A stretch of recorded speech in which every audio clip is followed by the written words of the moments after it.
You, Cochrane, what city sent for him? Tarentum, sir. Very good. Well, there was a battle, sir. Very good. Where? The boy's blank face asked the blank window. Fabled by the daughters of memory, and yet it was in some way it not as memory fabled it. A phrase, then, of impatience, thud of Blake's wings in excess. I hear the ruin of all space, shattered glass and toppling masonry, and time one livid final flame. What's left us, then? I forget the place, sir. 279 BC. Escalum, Stephen said, glancing at the name and date in the gore-scarred book. Yes, sir. And he said, another victory like that and we are done for. That phrase the world had remembered. A dull ease of the mind. From a hill above the corpse-strewn plain, a general speaking to his officers, leaned upon his spear. Any general to any officers, they lend ear. You, Armstrong. You, Armstrong, Stephen said.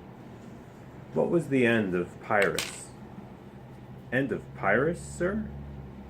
I know, sir. Ask me, Cullman said. Wait, you, Armstrong. Do you know anything about Pyrrhus? A bag of fig rolls lay snugly in Armstrong's satchel. He curled them between his palms at whiles and swallowed them softly. Crumbs adhered to the tissues of his lips. A sweetened boy's breath. Well-off people, proud that their eldest son was in the Navy. Vico rode Dalkey. Pyrrhus, sir? Pyrrhus? Appear. All laughed. Mirthless, high, malicious laughter. Armstrong looked round at his classmates. Silly glee in profile. So Stephen is involved.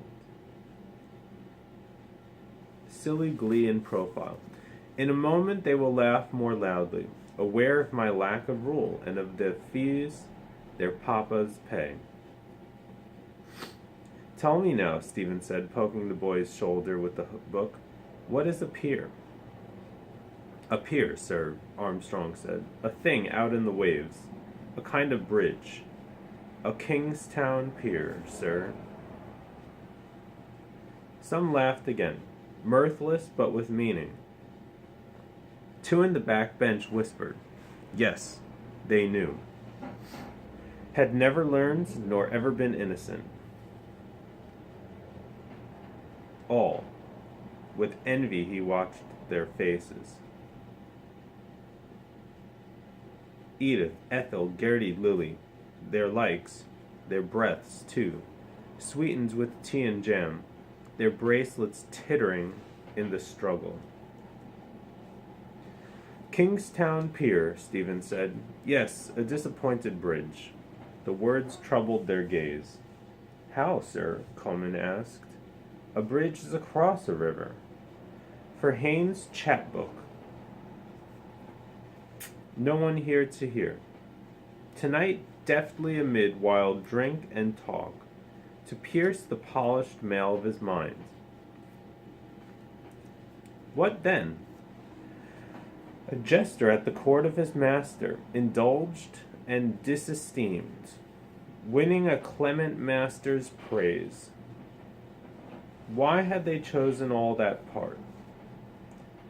Not wholly for the smooth caress. For them, too, history was a tale like any other too often heard. Their land a pawnshop. Had Pyrrhus not fallen by a beldam's hand in Argos, or Julius Caesar had not been knifed to death. Had Pyrrhus not fallen by a beldam's hand in Argos, or Julius Caesar had not been knifed to death, They are not to be thought away. Time has branded them and fettered. They are lodged in the room of the infinite possibilities they have ousted. But can those have been possible, seeing that they never were? Or was that only possible which came to pass? Weave, weaver of the wind, tell us a story, sir. Oh, do, sir, a ghost story. Where do you begin in this? Stephen asked, opening another book. Weep no more, Coleman said. Go on then, Talbot. And the history, sir? After, Stephen said. Go on, Talbot. A swarthy boy opened a book and propped it nimbly under the breastwork of his satchel. He recited jerks of verse with odd glances at the text.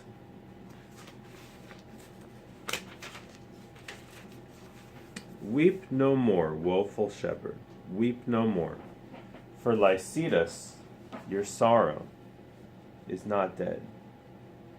Sunk though he be beneath the watery floor. It must be a movement, then, an actuality of the possible as possible. Aristotle's phrase formed itself within the gabbled verses and floated out into the studious silence of the library of Saint Genevieve, where he had read, sheltered from the sin of Paris, night by night. By his elbow a delicate Siamese conned a handbook of strategy.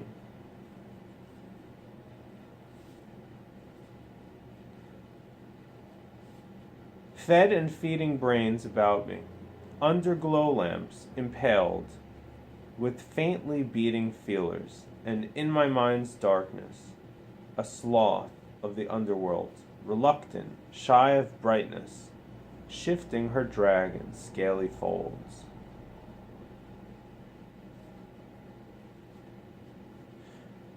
Thought is the thought of thought. Tranquil brightness. The soul is in a manner all that is.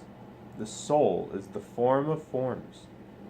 Tranquility sudden, vast, candescent, form of forms. Talbot repeated.